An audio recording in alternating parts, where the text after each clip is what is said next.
2020 Piedmont Regional Beef Conference. I hope you have a good day lined up for you guys. Some great speakers and some great live demos. So first, before we get started, I'll introduce the livestock agents that were on the team that helped put this good event together. We have Lauren Langley from Alamance County, Clint Carty from Caswell County, Ashley Robbins, me from Chatham County, Sarah Drake, Davidson County, April Bowman, Forsyth County, Colmanus, Guilford County, Tyrone Fisher, Orange County, Kim Woods, Pearson and Granville Counties, Abby Whitaker, Rockingham County, and Nathan Kiger, Stokes County. So we can thank them real quick for all the work that they've done.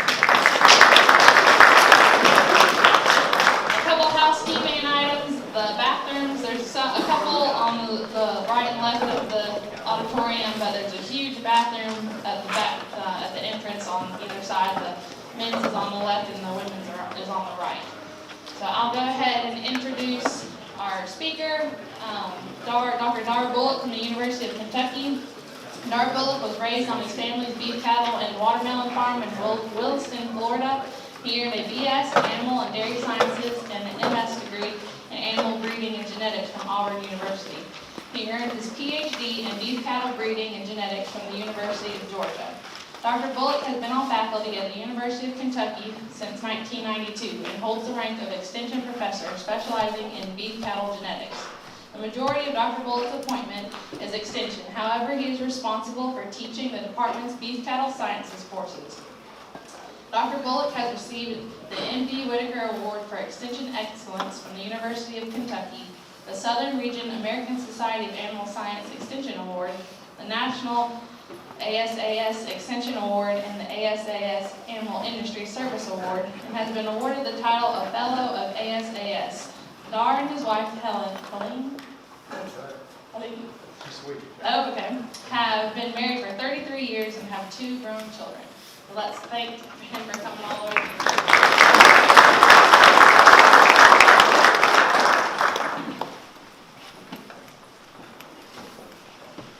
That work? Everybody hear me okay? Okay. I appreciate it, Ashley. Now, I've got to make one correction, though. Actually, it's pronounced Darrh, like I dare you. And I know by looking at it, nobody in their right mind would pronounce it that way, but it was my grandfather's name, and that's how he pronounced it, so that's what I'm going with. It's a pleasure to be here. It's great. I've been asked to speak here in North Carolina a couple of different times. My first time to this event. And I'll tell you guys, I have a little bit of background that didn't get covered. I don't know how many of you know Dr. C at NC State, the department chair at NC State. He and I were in graduate school at Georgia together, so if you need any dirt on Dr. C, see me afterwards. I'm willing to share. It gets a little scary though, because he comes to Kentucky every year for the North American, and he has same number of stories on me, I'm afraid. So, but he's a good guy, and y'all did a good job to get him here. All right, I was asked to speak about selection, targeted selection, and so that's what we're going to talk about today. I know part of the focus of this conference is on the meat side of things, and we'll get into that to some degree as well. All right, basic genetics. When we deal with genetics in cattle and trying to improve our herd, we basically have 2 practices that we can do. Now that makes it pretty simple, right? There's only 2 things. If you want to try and take care of the genetics of your herd that you need to do. The first one is crossbreeding. And we beat this one to death, except that for some reason it still doesn't catch on as good as it should. I mean, I'm going to be honest, and I have a feeling you guys are similar to how we are in Kentucky. We have really not kept up with crossbreeding to the level that we probably should. And that's probably been over the last 20 years. Now, some of the recent indications are that we are moving back in the right direction again. And I'm not going to focus on crossbreeding. I'm going to touch on it. You get 1 slide worth of it, but that is not indicative of the importance of it. It is extremely important, and from a cost standpoint, or an income standpoint, maybe one of the biggest things you can do from a breeding management standpoint. But today we're going to focus more on the selection side of things, okay? So I said I was going to give you one slide. If you're in the commercial business, it absolutely needs to be something that you not only consider, but do, in my opinion. Because you're leaving money on the table if you don't. Now, what's the easiest, and it all goes back, and I'm not going to, you get in less trouble when you say things like this out of state, but it's still, I say it in state as well. It really goes back to the fact that certified Angus beef and a lot of the Angus aspects of it have been very popular. And so therefore, the whole black versus red and every other color issue kind of pops up. And so the easiest way to keep them black is just to breed to an Angus, and then back to an Angus, and then back to an Angus. That is the easiest way to do it. But it's not probably the best way to do it from an economic standpoint if you're in the commercial business, because you're giving up that heterosis. And so there are ways around it. I mean, because every other breed now, for the most part, it has a copycat, right? So there's black versions of most every other breed we deal with. And so you can still keep them black, because I hate to tell you folks, and I was having a conversation with a gentleman earlier, it doesn't require any Angus to be certified Angus beef or any of the other Angus programs. It has to be black hide. Okay, so you can still implement a very good crossbreeding program and get those same benefits. The reason that we emphasize it so much is you can get over 20% increase in productivity when you have a well-established crossbreeding system. Now that type of a system is extremely complicated and almost impossible to reach, but you can easily get 10 to 15% increase in productivity with a designed crossbreeding program. Okay? And that's the reason we push it as hard as we do. The greatest benefits is in reproduction and longevity. And I think you all understand from an economic standpoint, those are two big players, right? Getting cows bred and keeping them bred and productive in the herd for a long period of time is extremely economical. A cow's most productive time in her life is between 5 and 10 years of age. So if you go through the cost of raising her up to be a 2-year-old, to have that first calf that's not very good, and then the next calf's a little better, if you're going to do all that, it's said that a cow really doesn't pay for herself until she's about 5 years of age, and that's having a calf every year. All right? And so, but she's most productive then after 5. So you want to keep her around as long as possible, and crossbreeding helps you to do that. My basic rule of thumb, if you're in the commercial industry, is try and develop a crossbreeding system, because I know that most of you probably keep back your own heifers like we do in Kentucky. And so when you're in that system, try not to keep back heifers that are more than 75% of any one breed. Okay? So just a 2-breed rotation every 4 years can really get that done. And so that's just a general rule of thumb. All right, so we're going to, like I said, focus on the selection side of things. And when we talk about selection, that's just the practice of deciding which animals are going to produce the next generation. Okay? Pretty simple. You're just making the decisions of the genetics that are going to get passed on. And these are the ways that we make selection decisions. All right? That bull or the semen that we buy, possibly when we cull a bull for production reasons, that's a method of selection. Cow culling, heifer purchases, and retention. Now of all these, I think everybody knows the one that has the biggest impact on the genetics of your herd, right? Bull buy, or semen, whichever you're doing. That's when you make the biggest impact on the genetics of your herd. Because bull culling usually happens when the bull has been around long enough that you have his daughters in the herd, you're not wanting to breed them and some things like that. He gets injured, various other things that really don't have anything to do with genetics. And so it really has a minimal impact on the genetics of your herd. A lot of people will argue cow culling, but really that has a minimal impact on your genetics as well. All right, what's the number one reason that you sell a cow? She's open, right? okay? I hate to tell you guys, but if your cows are open, it's probably not genetics, it's probably management that caused her to be open. Either your nutritional program wasn't where it needs to be, health issues, you didn't get the bull semen checked, something like that, okay? And so, the main reason we call cows is for management reasons. Now, it's usually the economically right thing to do, but it really doesn't greatly impact the genetics of your herd. And then heifer purchasing, and particularly retention, if it's retention, then that goes back to bull buying as well, right? If you've done a good job with that bull, then that's going to help you to keep back better heifers in the long run. All right, I'm going to go through the history of selection in the beef cattle industry, but to kind of help you guys understand it a little bit better, I'm a visual kind of a person and try and use analogies and all. I'm going to use myself kind of as in a way to talk you through it from a human aspect and then relate everything back to the cattle, okay? So the first, in the history, when we talk about cattle, how cattle were selected initially was based on appearance. And so I want to go through and give you, like I said, an example using myself. So let's assume that we have a group of females, that the coronavirus has wiped out all the males on the face of the earth except me. All right? The females weren't affected, and so they want to keep the race going. And so in that situation, I feel pretty good that I would be the selected candidate, right? But don't ever let it be said that I'm not one for competition. I'm willing to accept the competition. And so let's assume that this guy survived too. All right? Now, I feel like in this situation, I would still be the one selected. Ladies, if I'm not, then don't tell me. I don't want to know. Okay? But let's move on. So, under this situation, I hope that I would be selected, but sometimes another bull comes into the pasture, right? And so, now here's the deal.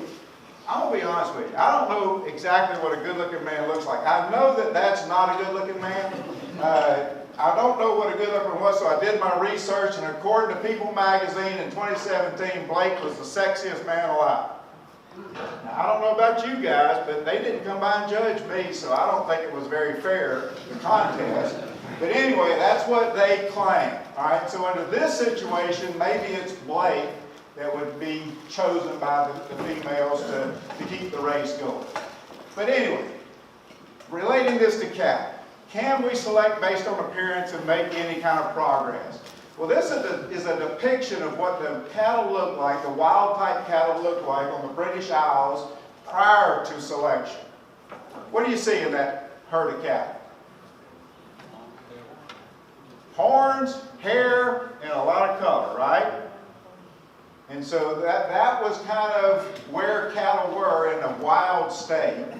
And over years and years of selection in different areas for different appearance characteristics, we came up with actually more than these three. These were the three main breeds that came from that. The Shorthorn, the Angus, and the Hereford, right?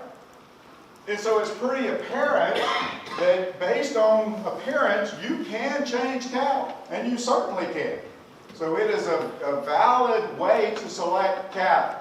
Now, once this all started happening, these different areas started selecting for these different types of cattle, like Angus, for instance. They're always black, they're always polled. Correct? Now, just because an animal is black and polled, does that make it an Angus? Now, way back when, yes, that's how they would have determined it. But at some point in time, somebody said, well, that one's really not an Angus. Yeah, he's black and he's polled, but he's really from the other county, so he doesn't count. And so, in order to keep that up, what do they have to do? They had to start keeping up with pedigrees, right? And they started having to keep up with registrations and so forth. And so this is why breed associations basically got formed, is to keep up with pedigree information so that an Angus wasn't an Angus unless it was black and polled, and both parents were termed as Angus, okay? And so that's how it went. And so the breed associations formed. This is when we started recording records in the U.S., pedigree information in the U.S. for those three breeds. Shorthorn as far back as 1846, and then Hereford and Angus in the 1880s. And so we've been keeping up with pedigree information for a long time in this country, right? Just so that we can say one is an Angus or a Hereford or whatever other breed that we're interested in. So when did we start thinking about performance? So we started with appearance, and then it became important to get the pedigrees, but at some point in time we said, well, really, what we're after is cattle that are going to grow well, or things like that, or give us a good meat quality and things like that. And people think that that has been happening for a long time. It's probably in the 30s. The 1930s is when we really started understanding about things like heritability and that we can actually make changes in our cattle through selection for performance as well. So, as an example, back to myself, and I apologize for this next picture. I hope that everybody can hold their breakfast, but that's me a few years ago with my kids. And if you think about body composition, I know what you're saying. You're saying he's a little soft around the middle, can stand a little more muscling and things like that, and I understand all that. But in terms of fleshiness, there's often somebody that may be a little different, right? So there's some variation between me and that dude. And if you go even to the other extreme, we see there can be extreme variation in body composition, right? Everybody know who that is? Mick Jagger, right? All right. So, if you see the three of us, and I asked you, is there a genetic component to body composition? Are we the way we are because of genetics? Yes, but it's not the whole picture, right? So, there are genetics at play in the three of us that's going to determine our body composition. But there's something else that we have to take into account, right? And that's management or things like that. So that guy, yeah, he probably has the genetics for a big frame and things like that. But to get to the bulk that he is now, he consumed a lot of calories, right? A lot of calories. And so I'm sure that his that was kind of his management situation. I know this dude grew up on meat and potatoes, okay? What about the dude on the right? Okay? So, three different lifestyles. And I'm not advocating one lifestyle over another. That's for you guys to decide. But I think we can all agree that our genetics and our management is what contributed to the end product, okay? And it's the same way with cattle. When we look at heritability of the traits in cattle, we look at a trait like reproduction. It's lowly heritable. So that's why I told you earlier, when you call a cow because she's open, it's probably not because of genetics. It's because of that environment or management side of things. Because genetics plays a low role in reproduction. Production, growth, milking ability, those traits, moderately heritable, so we can certainly make some changes to our herds based on these production kind of traits. And then the end product, okay, marbling, carcass weight, those kind of traits, highly heritable. So you can make a lot of change very rapidly in highly heritable traits, okay? And so that's how we need to sort of think about selection. We can select for all three of these, and I'm going to talk about it later. Because of that low heritability, historically, we haven't emphasized very much selection for reproduction traits.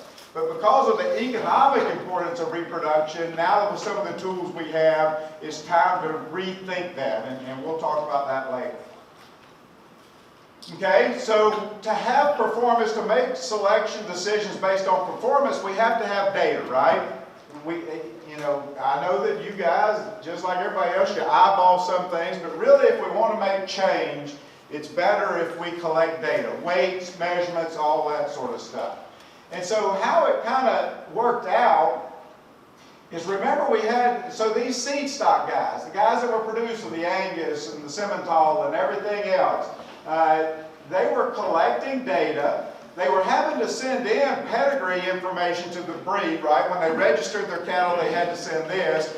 And so what the Breeding Association said, so because in order to compare data, we have to put it on equal terms, right? You've all heard of 205-day adjusted weights for weaning weight. And so that's a formula that the data has to go through to give us a comparable number based on the age of the dam that raised the calf, how much different from 205 days of age that calf was, and so forth. And so what the Breeding Association said is when you send us your registration stuff, send us your data as well. We will do the calculations so that, and send you back your adjusted measurements, okay? And so they did that. They said in a better way, or a way for you to then better interpret that data, we'll send you ratios. And if you aren't familiar with ratios, all it is it's the individual's measurement. Now this is the adjusted measurement. So it's say the individual's adjusted 205-day weight divided by the adjusted 205-day weight of the group, the average of the group, okay? So each individual is divided by the group average multiplied by 100. That's how we get a ratio. And for those of you that are a little bit older in the crowd, you probably remember when we used to do a lot of bull buying based on ratios, okay? And how those cattle performed within the group. So let's talk about ratios and maybe some of the issues that we deal with when we deal with ratios. So let's say that these ladies that are looking for their mate have decided that they want to find out how smart the people are that are involved in this selection process, okay? And so they decide to do a physics test. And they decide to give a physics test to anybody that wants to be in contention to help reestablish the world, okay? So they found a few more people, a few more males that did survive. One of them was Stephen Hoffman, and he decided he wants to take this test. Albert Einstein decided he wanted to take the test, and I came in and took the test too, all right? So we all came into the extension office on a Saturday morning, and they administered this physics test to the three of us. We took the test, turned it in, they graded it, and they decided that they would give the results out in ratios. And so what that looked like was, sorry about that, my ratio for that test was 86, and Albert and Stephen's are 107 each, okay? So what those numbers tell us is that Albert is 7% better than the average of the group that he took that test with. And I was 14% below the average of the group. Now, I know I flatter myself, but when you make up the numbers, you get to do that sometimes, okay? So that's how our ratios turned out. So that would indicate I was pretty stupid. If you just looked at my ratio number and saw that I was at 86, you would say, well, he didn't fare too good, right? Because you don't have all of the information based on just looking at that number. And so I didn't like that number at all. So I argued that I wanted to take the test again. So I came in the next week, all right? Saturday morning, took the test. But to make things fair, they didn't give the same test. They shifted it up a little bit, changed things up a little bit. And so I came in and took the test the next Saturday. Now, who showed up that Saturday was Nick Nolte after a pretty rough Friday night, and the caveman. All right? So the three of us took the physics test on that following Saturday, turned it in, and got our ratios reported back. All right? So Nick turned up with a ratio of 100, so he was right at average. The caveman at 84, and all of a sudden now I'm a 116. So now if you just saw this number, you would think, wow, that dude's pretty smart. He knows his physics anyway, right? Back when we used to select bulls or buy bulls based on ratios, I can't tell you the countless times I heard producers say, well, I would never buy a bull that was ratioed under 100. That's below breed average, and I'm not a below breed average kind of a breeder. I'm above breed average. But really that number has to be compared to the group that you're with, right? And it was the same with bulls. The best pen of bulls in the whole country, half the bulls in that pen ratio under 100. They might all be fantastic bulls, but half of them have to ratio under 100. That's the nature of ratios. The worst pen of bulls in the country, half of them are going to ratio over 100. And so ratios are a pretty poor way of trying to make any decisions once you leave that farm. On that farm, looking at ratios with the group that were raised together, yeah, you can make some decisions. But when you went to the next farm, everything's off the table. Because here's the deal.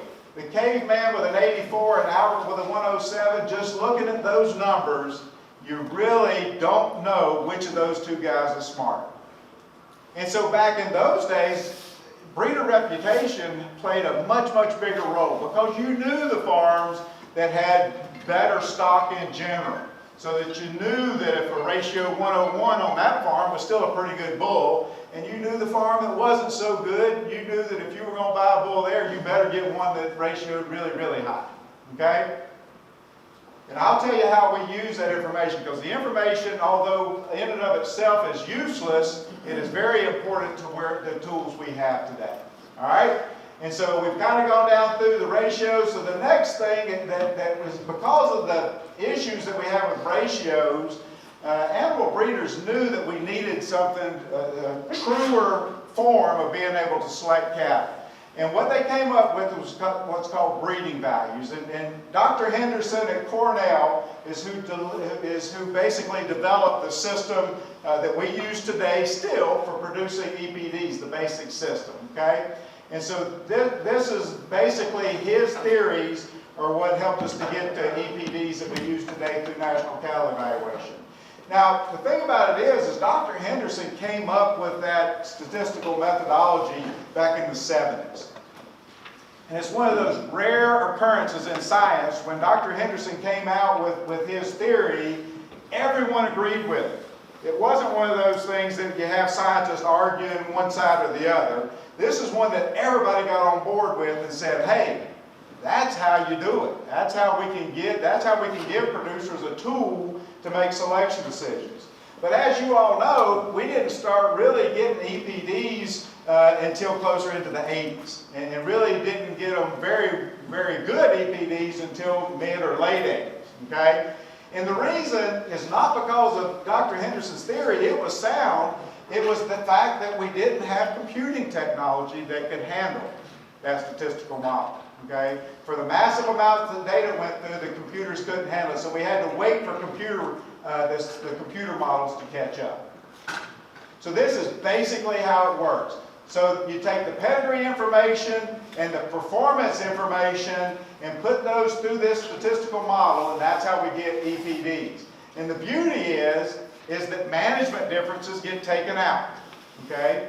Because that's what we want, right? If you want to select based on the genetics, then you want a clear picture of the genetics. And all management or environment does is just muddle that picture, right?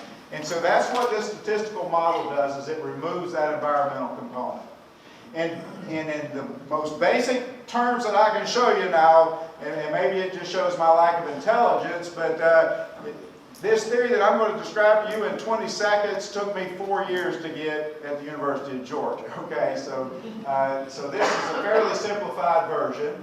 But if we want to be able to compare these two, that we're in different contemporary groups, so think about different farms, even different years, different states, whatever you want to do, this is how the comparison is made. Because I took the test in the same conditions as both these guys, we can now use that information to indirectly know the difference between these two. Does everybody kind of get that? It's what we call connectedness. But the fact that Albert did way better than me and I did way better than the caveman, you can assume that Albert is way, way smarter than the caveman. Okay? And so that's how EPDs are computed in, like I said, a bit more sophisticated form. Now, that can be a direct comparison. We can also do it with the pedigree as well, right? And so if it happened to have been my father where the connection was, then we can still make that comparison. The further away you get, of course, the less accurate it gets as well. Okay? And that's where accuracy values come into play, and I'll talk about that as well. All right, EPDs. They're a prediction of what kind of genetics that bull is going to pass on to his offspring. And ultimately, that's what we're interested in. Now, we all take a lot of pride in our bull and want to show off our bull and everything else. But really why we bought that bull is for his calves, right? How good are his calves going to be? And that's what EPDs tell us. The beauty of it is it takes into account the measurement on the bull, all of his ancestors or relatives' measurements, and the management that bull was put in. So it takes all those pieces of information and compiles it into one number that we can use. It's not perfect. It's a risk management tool. But it is by far and away the best risk management tool we have when we make selection decisions.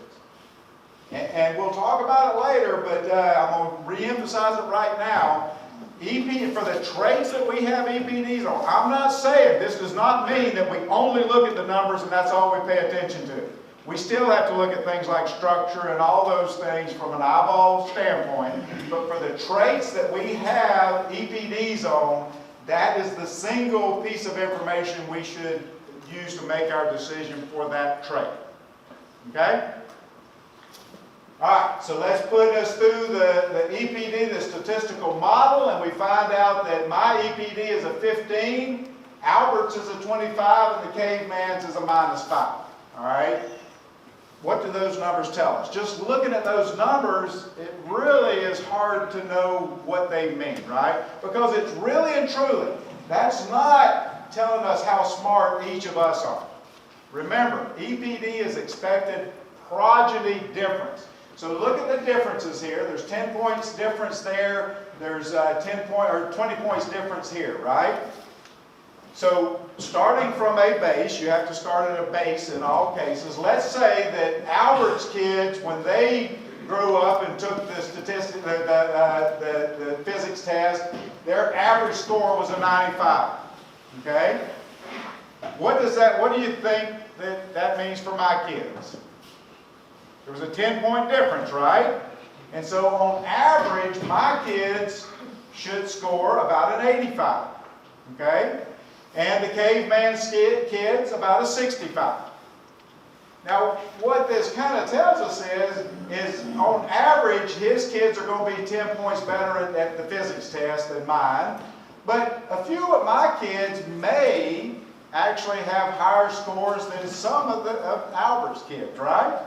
It's not that you can't have individuals that outperform the other situation. It's just on average, my kids probably aren't going to do as well as his kids. And the same thing with the caveman. He may have a few kids that can compete with mine. Now, with this kind of difference, he probably doesn't stand a chance, right? I'd say that none of the caveman's kids are going to beat any of Albert's kids, just the way the bell-shaped curve worked and how far different we are to start with.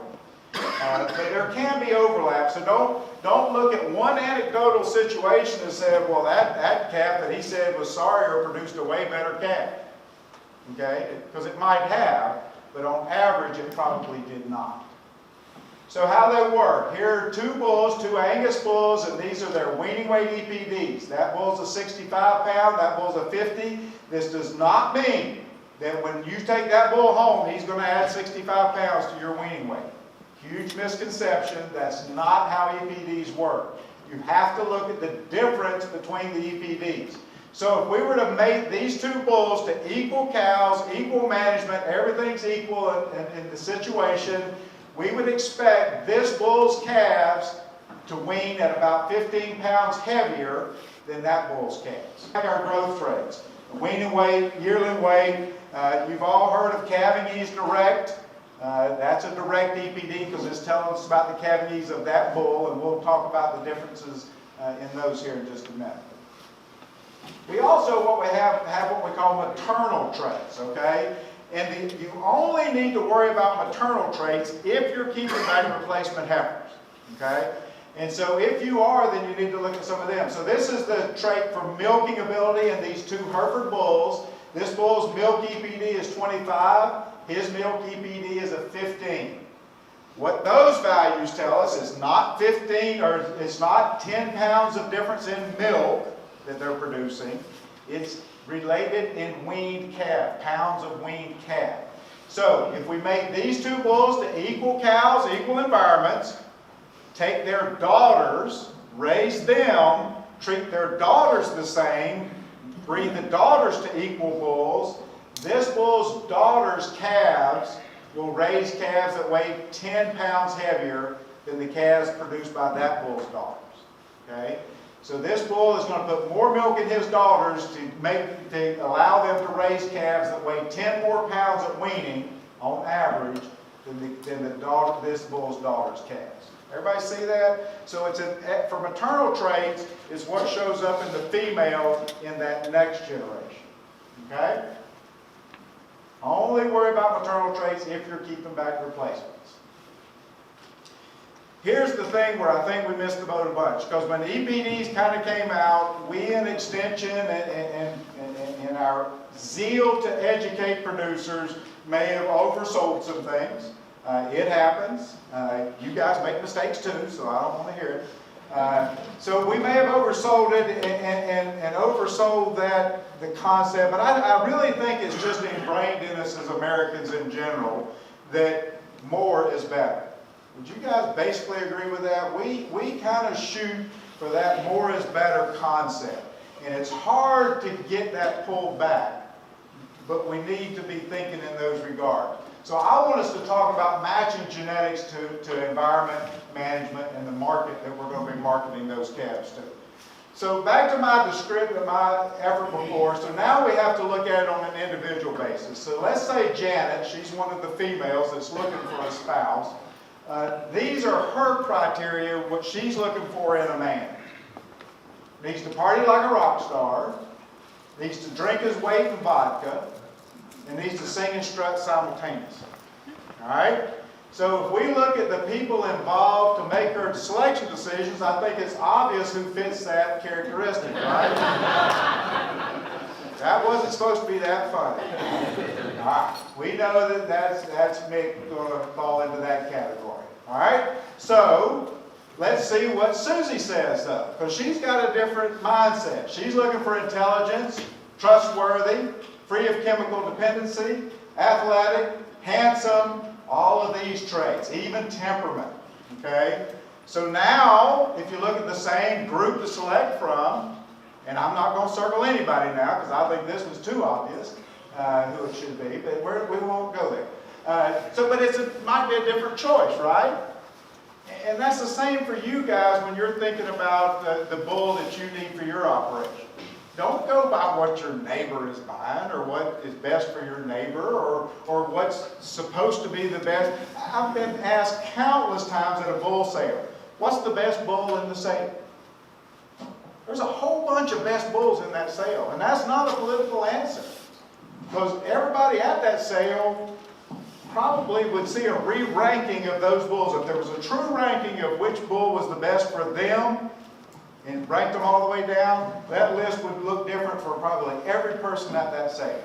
Okay? And so it's really hard to do. So what we need to think about, when we think about the environment, now it's where kind of breed choice comes in, right? And we've talked about some things like, this is where we're talking about things like maybe some Brahmin influence, all right? So in areas where that's beneficial, the Gulf Coast, any kind of the warmer climates, there's some aspects maybe of even with the fescue toxicosis that we might see some benefits there. Those are kind of some breed choice situations, all right? Management. And these are the resources. Think about the resources you have available to your cattle, and particularly when we're keeping back replacement females, what are you going to be able to provide to them? From a labor standpoint and a nutrition standpoint. Now, labor, because these, to me, at least currently, these are the big management resources currently that impact our breeding decisions. Now, in the future, I hope that I can put another one up there that says, like, health, right? That would be great if we could make some, but currently we aren't able to really make selection decisions based on health. Labor, and when I'm talking about labor, I'm not talking about general labor, I'm talking about how much time do you spend with the females during calving, right? So what we're talking about now is calving age, right?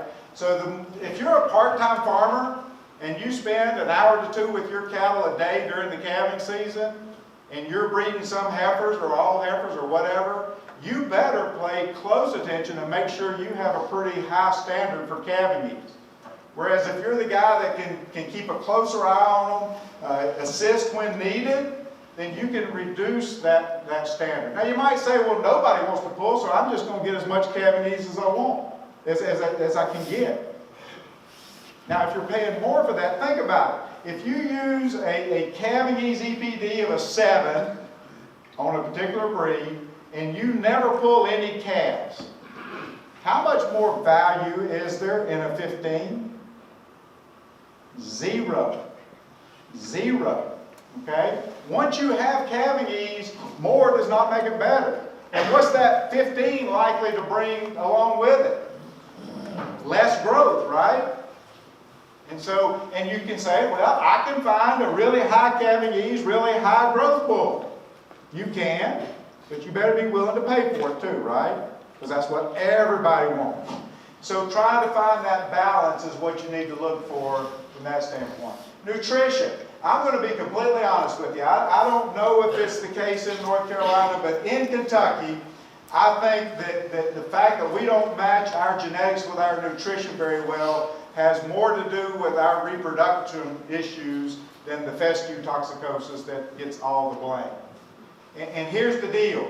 If you go and buy that really high-powered bull, you buy that bull that's got tons of growth, tons of milk, and you keep back his daughters, and then you put them in a situation where your grass, your forages aren't so great, you don't put a whole lot of clover, you don't do a whole lot of renovation of your pastures, you don't rotationally graze, your hay is not of very good quality because you can't get it cut right. When you do get it cut, you're still going to store it outside on the ground. All right? In that situation, you don't need to be buying that best bull in the sale. The one that's got all the growth and all the milk. Because here's the deal. That cow, so you buy that big powerful bull, you get that heifer calf, you raise it, it's 15 months of age, it's big, it's growthy, you love it, it's huge, you breed it, you've put a lot of money into developing that heifer up to this point, right? You continue up, you hit 24 months of age, she has that calf. Everything's rosy at this point in time. What happens the day she has that calf? What does she start doing? Lactating, right? Milk production starts. And you bought a bull with high genetics for milk, so that's going to be in high gear. So what do you think her nutritional requirements are going to be versus a cow that had more moderate milking potential? Much higher, right? And if you're not providing that level of nutrition, what's going to happen? She's going to lose condition and not get rebred. When do we lose most of the females due to being open in our herd? After the first calf, trying to get them rebred, right? That's the toughest time period because we're asking that heifer or now cow to keep growing because they grow till they're 5 and to produce tons of milk.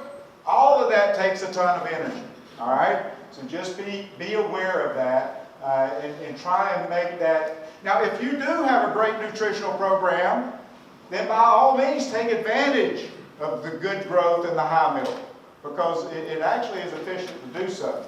But if you are stressed in your nutrition, keep it more moderate. And then when and how we're going to market the cattle, we'll talk about specifics of that, but here's the big one. If you keep back replacements, and I know most people do, you're adding a lot of responsibility on that bull that you're asking him to do, right? So now you have to start looking at more traits, not only the feeder calf traits, but now the maternal traits as well. So it just makes it harder to find. So let's talk about a trait like calving ease.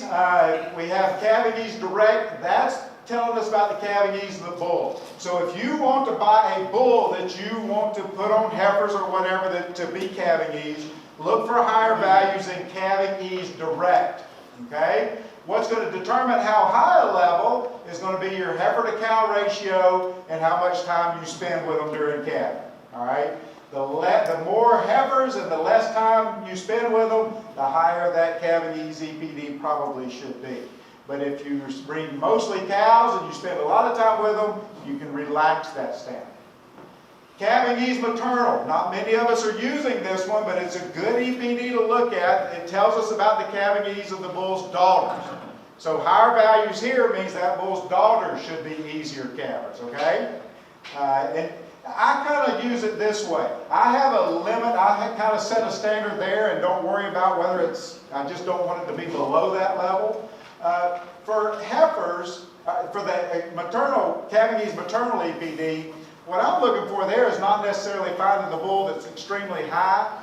I just want to avoid the bull particularly that's extremely low if I'm keeping back daughters, okay? I don't want his daughters to get me in trouble. Growth, pick the end point that's close to when you're going to market. If you're selling weaned calves, that's the weaning weight EPD. If you're backgrounding, it's the yearling weight EPD. If you're taking them on into the feed yard or producing freezer beef or whatever, carcass weight EPD. Don't single trait select for growth. It impacts other traits. As you select for high growth, it actually decreases the milking ability, it increases mature size, and it decreases cavities. Now here's the deal. I want to talk about mature size real quick because I think that we're making some huge mistakes there. Everybody remembers in the 80s what we do with frame size. Went out the roof. I was on the judging team at Auburn at that time, and our coach's philosophy is when in doubt, frame them out. Said, Bullock, just go in there and put the biggest one up top and the littlest one on the bottom and you'll do fine. Now, I had a problem following orders. I'm just that way. My family and most everybody will tell you I'm pretty hard-headed, and if they couldn't walk, I just couldn't put them up top. That's what the judges did. That's what happened back then, okay? And we got ourselves in trouble. We recognized it as an industry, and we have brought frame size back down, and now it's level. And I think most of us would agree, frame size, we like the frame of the cattle today, right? About 5, 6, that's where most of the cattle are, and I think most people would agree. Now, if you look at genetic trends for frame size, it does this, this, this. What is frame size meant to indicate? The only reason we do frame size is it's meant to indicate mature weight of the future cows, okay? So do you think that the mature weight genetic trend does that? It does not, folks. It's like this.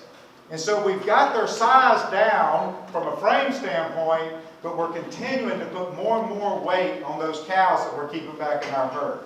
And I think you can ask any nutritionist around, and they will tell you that you feed according to mature weight, not frame size. Okay? So we got a grip on frame size, but we're losing the war on mature size. We've got to get that back under control. I highly encourage you. You're all going to be able to say maybe that you heard it here first. That's going to be an issue for us in the future because I can guarantee it. So just be aware. Maternal traits like milk. It's not that we have those different ones, it's that the different breeds call them different things. But usually milk is somewhere in the term that's used for their EPD.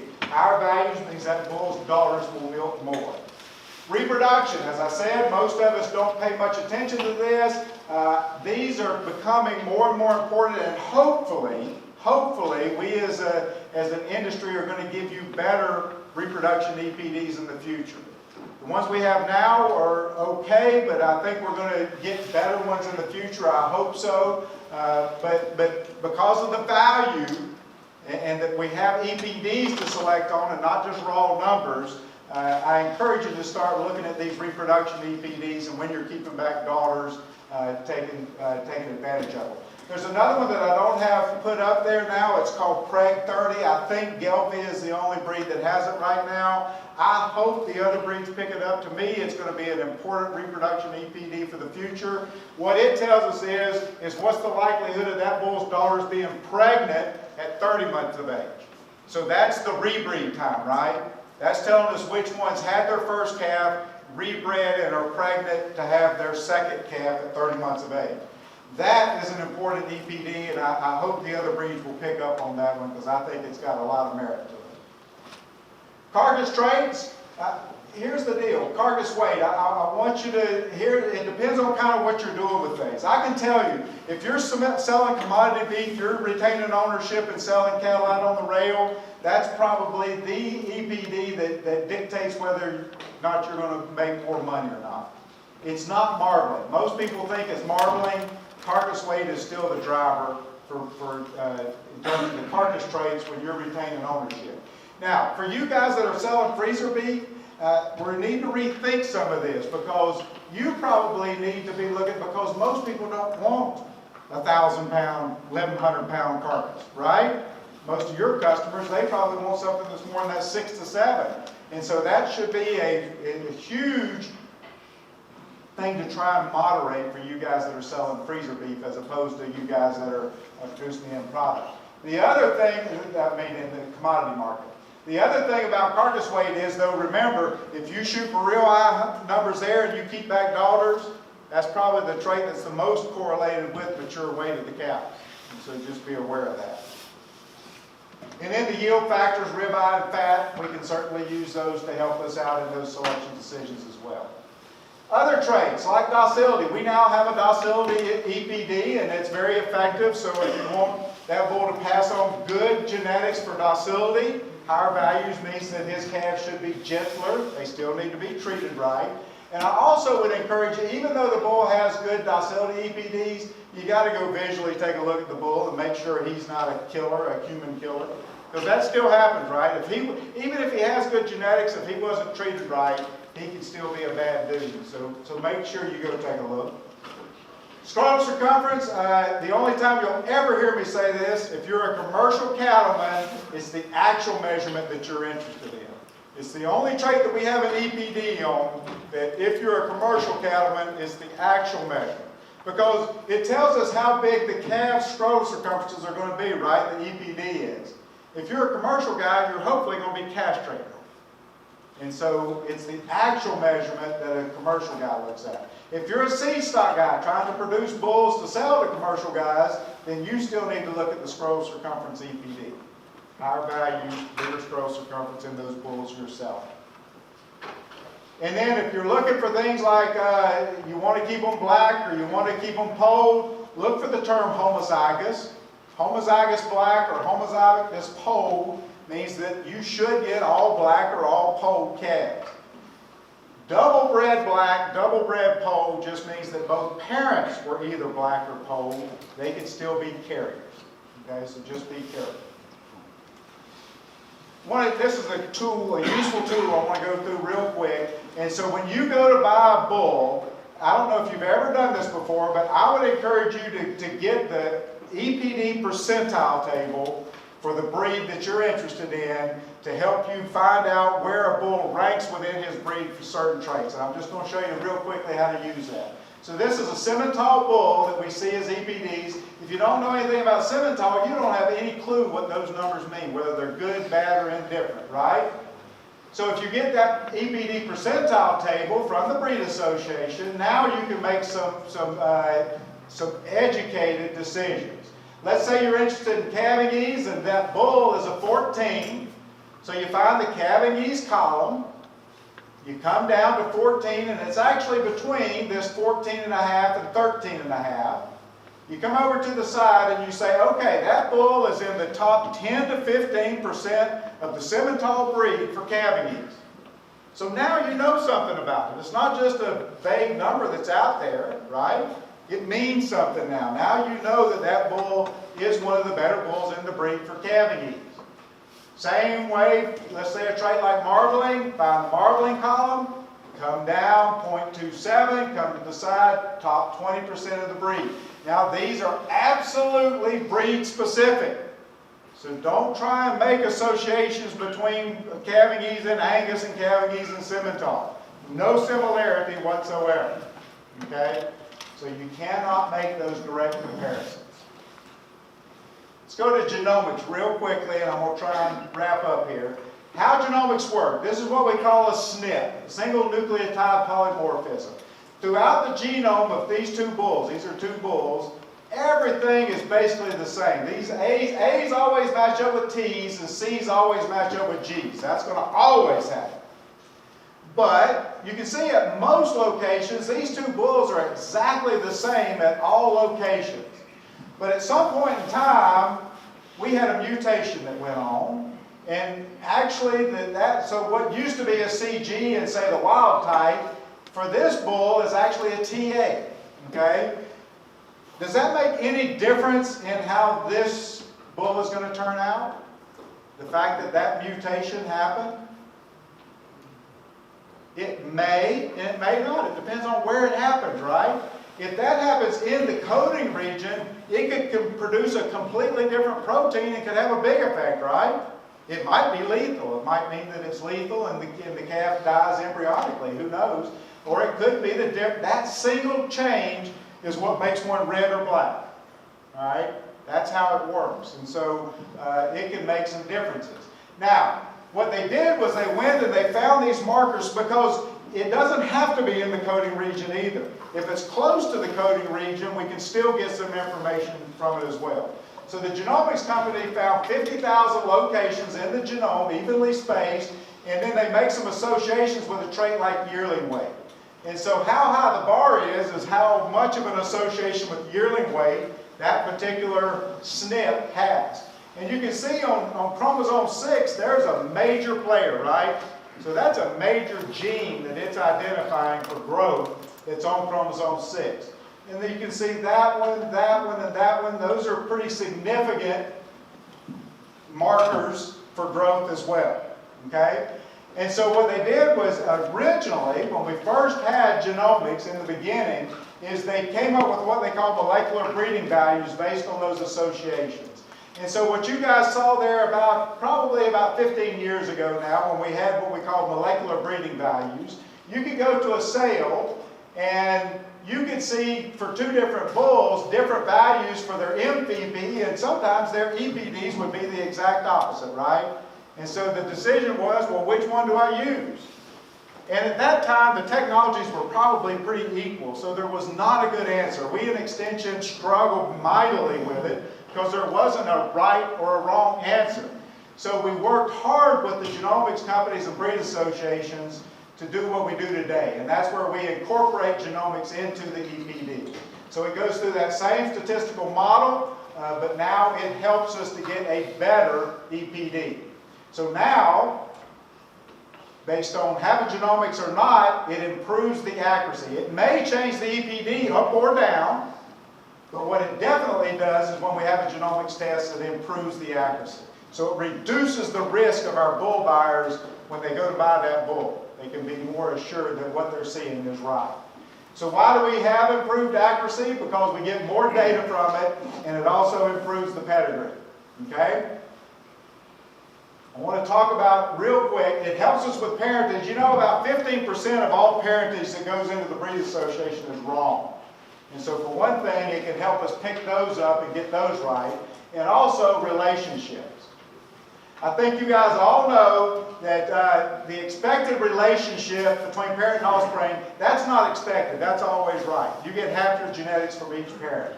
But for the others, it does vary. And it's an expectation, not a full thing. I want to show you real quick. Did the genomics test. I did it, my dad did it, my son did it. The first thing we found out, fortunately, was that my dad was my dad, and my son was my son. That was a great relief to me that I didn't know I was going to find out when I did this test. But I can also see that this is the relationship between my dad and my son. And my son got a full dose of chromosome 12 from my dad. My mom contributed none to my son's chromosome 12. But my dad contributed none to 4 and 5. He got all of my mom's from those. And so it's a different amount. A test that Steve Miller at Angus did, he showed this where we expected on these full sets a relationship of 0.5. Based on inbreeding, the real expectation should have been 0.59, and that's how much variation there was between these full sets. This is the big one, and I'm going to end on this today, but this is what I want you to take away from genomics. If you're a seed stock guy, we've got to do it. This is how much information it adds to that EPD. For a trait like calving ease, it's the same as if we had 24 records for calving ease from that bull. That's very, very significant, right? If we knew that we had 24 calves born and they all came easy, that's going to greatly improve the accuracy of his EPD, and that's what genomics does for us. And you can see the differences for the different traits. I will end with that. I will leave it up there. You can read it. Hopefully we have time for a question Yeah, or we have two. time for 1 or 2 questions. Sorry I got so fast at the end. I always underpredict. Yes, sir. If you're a commercial breeder looking to buy a bull, how can you index EPDs, or do they have them if you're going to another breed, or what good are EPDs to a commercial man looking to buy a bull? So are you saying about trying to compare? So if you've been using Angus and you know about Angus EPDs, is there a way to be able to? There is. The Meat Animal Research Center has what's called a crossbreed adjustments, and there is a table that you can use that can help you to do those adjustments, and it puts it on an Angus base, okay? And so, but if you wanted to compare, say, a Simmental and a Hereford, you would have to adjust them both to the Angus base and then look and see how they compare to each other. You can do it. Anytime you make an adjustment like that, just understand that you're adding one more opportunity for error, so the accuracy actually goes down. Okay? Another question, and I was talking to a gentleman earlier, and I just want to bring this up in case other people don't understand this.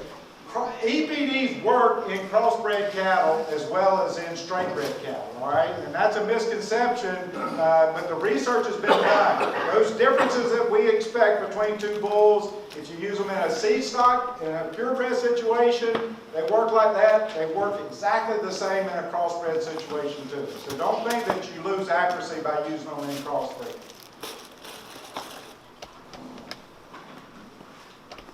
You talk about frame size. Does not the market, meat market, dictate a whole lot on what frame size you need to have to be selling in the market?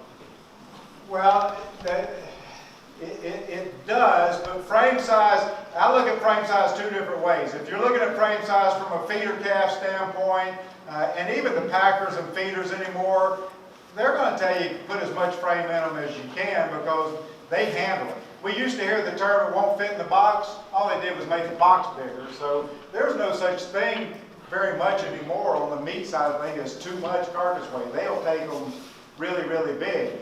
The problem is what's best for that side of it, the industry, is not necessarily best for the commercial side trying to keep back those replacement females. And so that's where the grind comes in, is what's best for that side of the industry really is not what's best, I think, for keeping those replacement heifers back. Does that make sense? But the careful is try to, and you can do it. You can find those curve benders. What would be best is one that gave us a really high carcass weight, but we could keep that mature weight under control. And there are curve benders that will do that. It's just hard to find.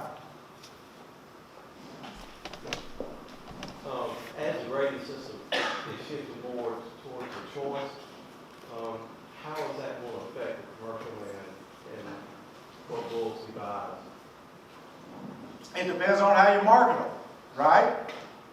When I talk to producers about what traits to concentrate on, my philosophy is concentrate on traits that either put money in your pocket or have the potential to take money out of your pocket. Okay, so if you're selling weaned calves at the stockyards, I'm going to tell you that Carcass Traits should have no impact on the bull that you buy. But if you're retaining ownership, or you're selling to a person that's buying your calves to put into a feedlot and can take advantage of that, and they're willing to give you a premium to produce those kind of calves, then it can have a huge impact on your decision when you buy that bull. So it really and truly, and I'll say that about any of it. That's why I put marketing up in terms of that, how you need to match your bull. Determine how you're going to market the calves, and then take it, but make sure it's something you can take advantage of before you put a lot of selection on it.